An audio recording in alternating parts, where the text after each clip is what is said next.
My name is Angela from Solidago Landscape and Design, and today we're going to be going over some tips and tricks on gardening basics. So as you're getting ready to start your garden this summer, I want you to think about which plants go well with one another to help benefit one another in terms of bringing pollinators, reducing pests, or all around just maximizing the potential for your garden space, which is what we call companion planting. Another thing that we want to discuss is becoming better acquainted with your plants in terms of knowing which family they belong to and which needs that come with being part of that plant family. The plant families that we're going to be discussing today are nightshades, brassicas, alliums, and legumes. But before I get into those two in depth, I want to discuss what do our plants need from us before we even put them into the ground. And plants need a lot of various nutrients in terms of like nitrogen, phosphorus, potassium, and various other micronutrients. And the best way to give them that is to put a sufficient amount of organic compost into the soil before they're even put into the ground. And so finding your nearest or best organic compost, such as wormies or your backyard compost or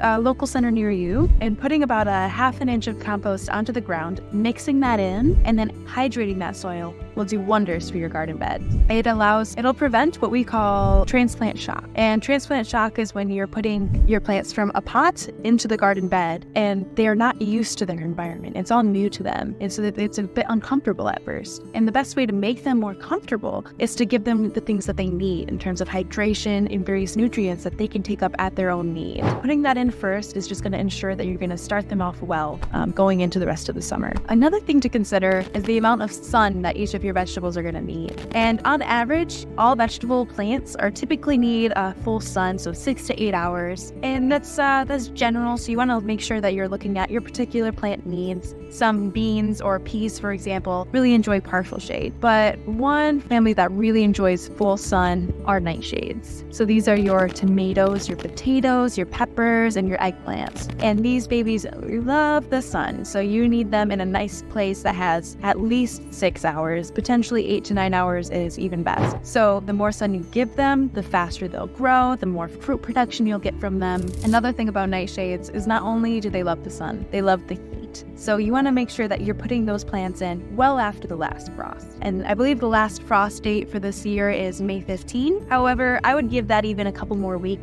Sometimes you get burned by planting a little too soon. So I plant mine in early June, and you're welcome to do even later than that to be sure. The warmer it is, the better off they are, but giving them a start in early June is good. And by the time it hits full intensity heat by mid-July, they're going to be fully sprouted on their way to producing tomatoes or peppers for you. Making sure that you have a good Spartan garden space for your tomatoes are really important. Another thing to consider with tomato plants is how big they get. So tomatoes, potatoes, peppers, they can get quite wide. So thinking of the space that you need for these vegetables, I would consider maybe most of those to need about 2 square feet of garden space. So being mindful that when you put them into the garden, they're going to be itty bitties, but by the time that they're going to be growing full size, July, August, they're going to be quite a bit bigger. So be mindful of that as you're putting your things into your garden, not to suffocate them in space. Okay, so we just discussed our nightshades, and now I'd like to go into kind of the opposite spectrum in terms of heat needs, and those are brassicas. So brassicas are your cabbage, your Brussels sprouts, your kale, your broccoli, and these plants do love full sun. They love the 6 to 8 hours, and they enjoy the heat as well, but they also really enjoy the cool temperatures. So in the spring or the fall, they do quite well, and you might even notice that if you planted kale in the summer last year, they're probably coming back up or have never gone anywhere over the winter,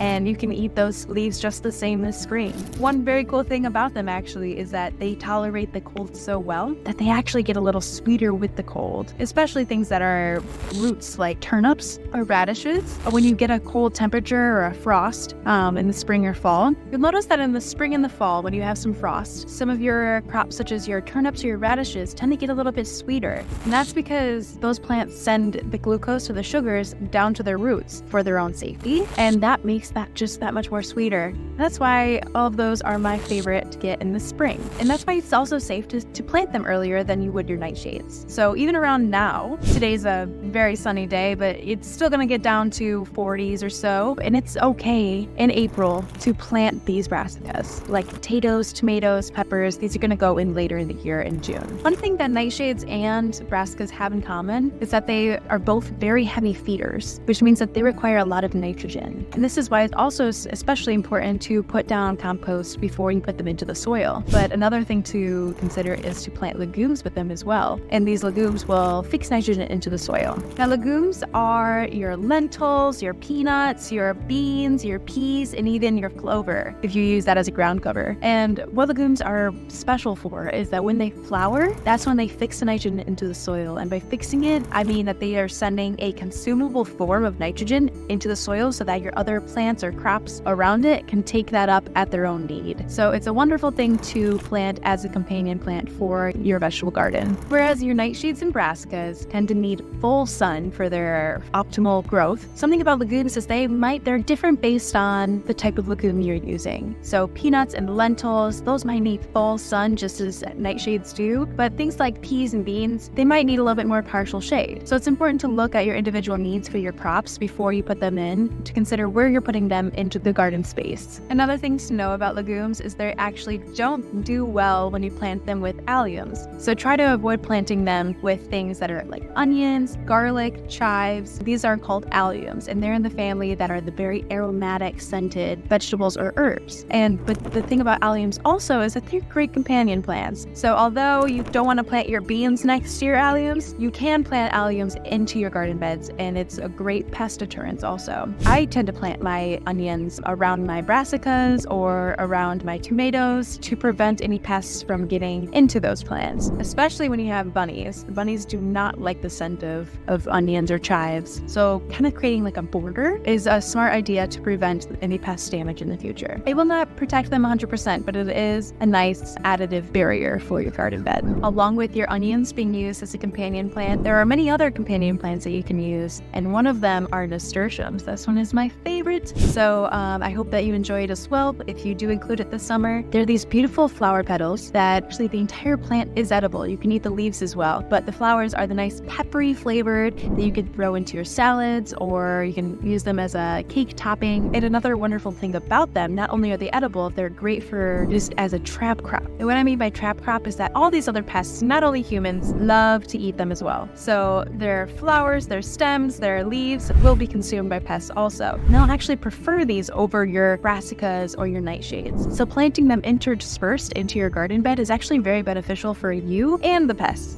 So if you choose to plant nasturtiums into your garden bed this year, it's not only beneficial to you, it's also beneficial to all the other crops in your garden bed, such as your tomatoes or your brassicas as well. When you're designing your garden bed, it's also important to think about the space that the full size of your plants are going to take up. So your tomatoes, they're going to take up quite a big space vertically and horizontally, and even spatially in the root system underground. And when you're thinking about your carrots, you also have to think about what you're going to put next to them. For example, you're not going to put parsnips next to your carrots because they both take up about the same space underneath subterranean floor. You want to give them ample space between one another so that they don't take up each other's nutrients and that they don't take up each other's space to grow to their full potential. Another thing to consider is light and space when you're thinking using spinach and lettuce into your garden. So these do really well when they're underneath another plant because these plants actually need sunlight, but more than that, they need some partial shade. This will prevent them from bolting. And bolting is mean that they go to flower. And once they go to flower, the entire